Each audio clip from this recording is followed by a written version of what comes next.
Hello everyone. So this is Crazy Confessions, Stories, etc. of an Uber Lyft driver, episode number 34. I'm the Uber Lyft driver. And this one is about a 6-year-old child diagnosed with leukemia. And a few things that I have to say about that, well, I'll get into it in a second. But my website, tombirkenmeyer.com, just as it's spelled here on social media, tombirkenmeyer.com. This one is so sad. Really nice guy gets in my car. He starts telling me what's going on with a friend of his, has a child, 6 years old, diagnosed with leukemia.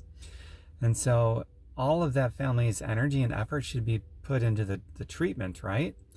And so now they're dealing with the insurance company.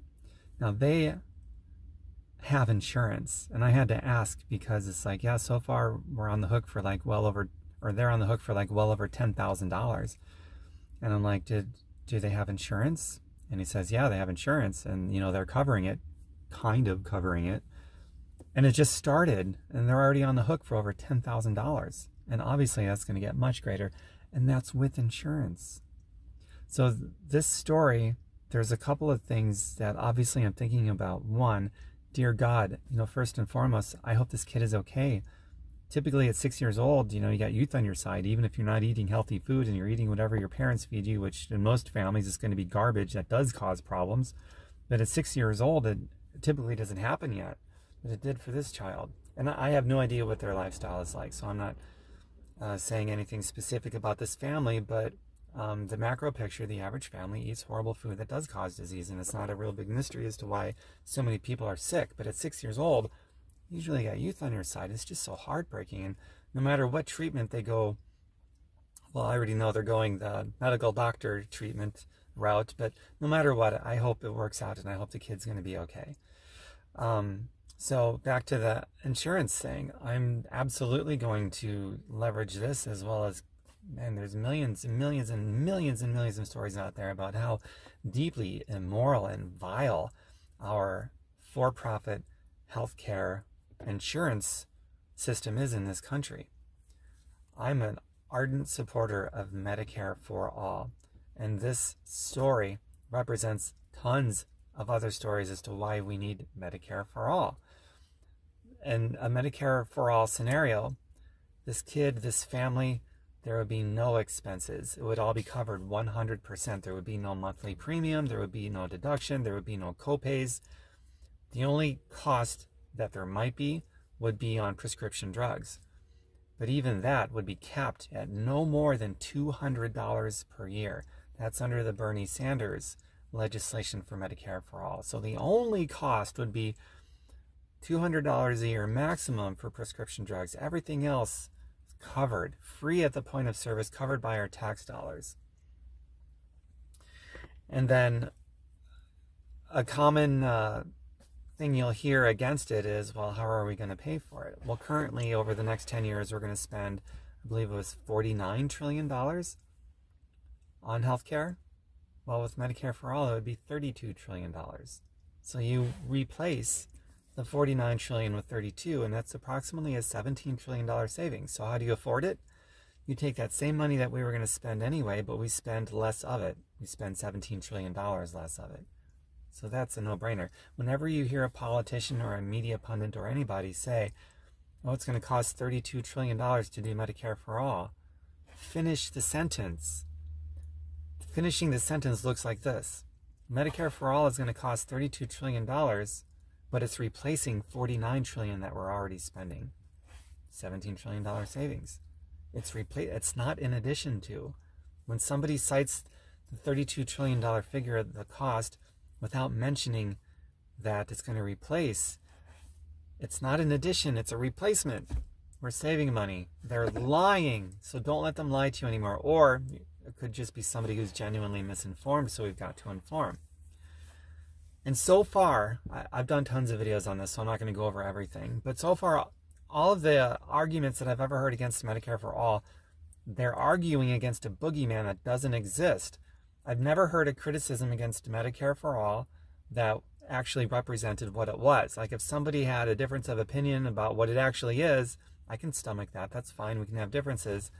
But so far, literally every criticism I've ever heard against Medicare for all is one that does not represent what it actually is. And so 70% of the country wants it so far at this point. Even a slim majority of Republicans want it. A vast majority of Democrats want it. The majority of independents want it. But Congress doesn't want it.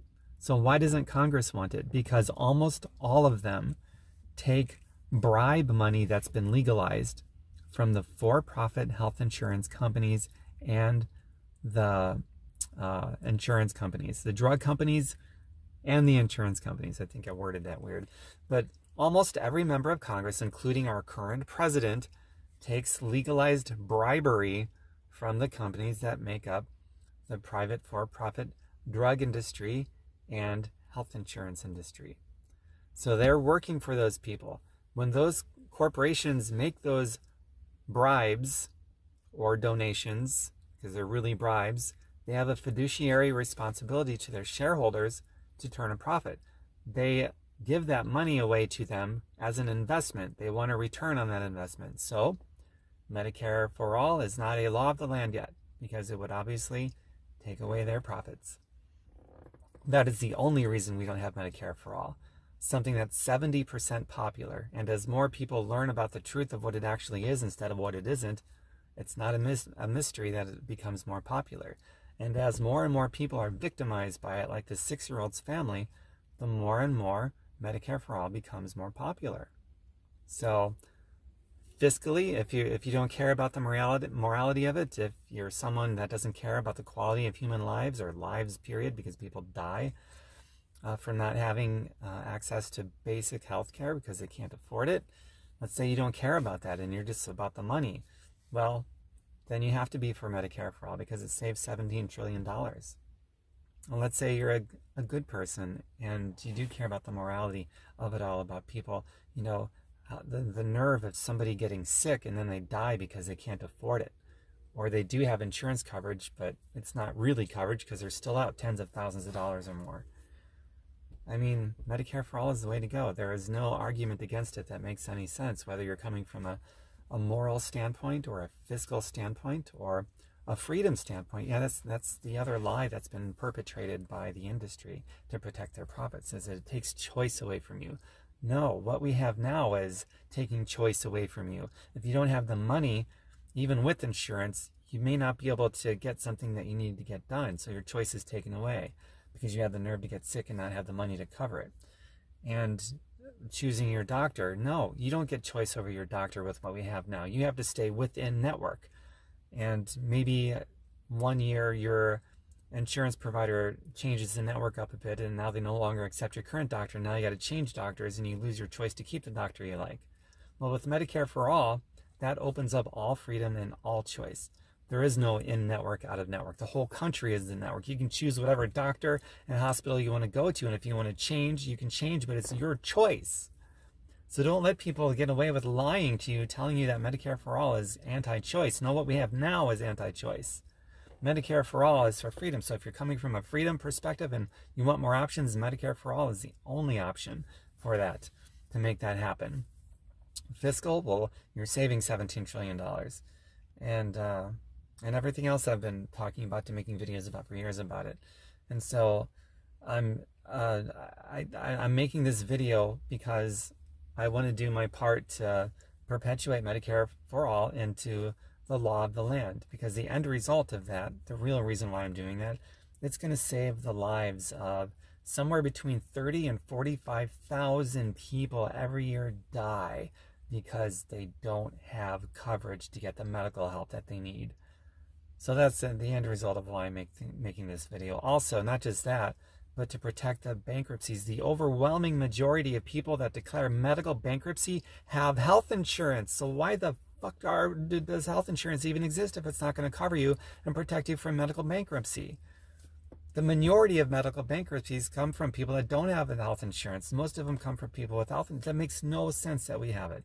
It's the most vile, most insidious, tyrannical, freedom-raping program or system that we have in place right now is the current for-profit health insurance model. It's time to get rid of it and have Medicare for all. Bernie Sanders' Medicare for all, the one that he proposed, because it's the best. It expands the coverage to cover everything. And it also covers every person in the country. And you'll never have to pay for it at point of service. It's absorbed into the taxes, which brings down the cost, saving us $17 trillion and opens up all freedom and all options. And it's also morally the right thing to do. So there you have it. Feel free to share this, and I'll do whatever I can to make this law of the land. I'm only one person, but if we all share this and do our part and educate people on the truth about what Medicare for All is and what it is not, then as more people learn about it, the approval is just going to go up even more and more. And maybe we can elect some leaders. Oh yeah, I'll close on this point. We have to elect people in our government that are not on the take of bribery. It's legal. So they're not breaking the law by doing it, and that's insane.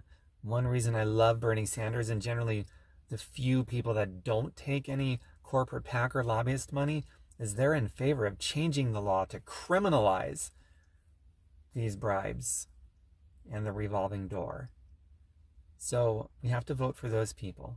And from there, we can have honorable differences of opinions on how we can solve problems.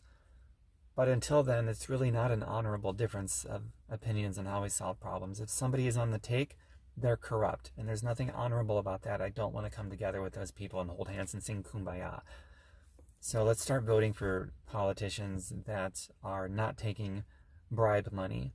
That means we cannot vote for Trump because he is the most bribed person in politics right now. He's the president, and he takes money from corporate PACs and lobbyists all day long. Don't let him lie to you, telling you that he doesn't. He does. You can look it up. It's the law that they have to file with the FEC. So it's all public record. We can find out who's on the take and who isn't. And Donald Trump is on the take. Most of Congress is on the take. Bernie Sanders is not. Tulsi Gabbard is not. AOC is not. Andrew Yang is not on the take. So people like that we can trust. Even if I would much rather have a disagreement with somebody who's not corrupt than to have an agreement or disagreement with somebody who is corrupt. I hope that makes a lot of sense. But that's how we're really going to solve our problems, is by voting for people that are not on the take of any legalized bribery, and so therefore they're not corrupt. All right. Well, have a wonderful day, everybody. Send your thoughts and prayers to that unnamed 6-year-old little girl and her family. They need it, and everyone else out there who's sick and being victimized by a deeply immoral, vile, sick healthcare insurance industry that we have right now that's profit over people driven.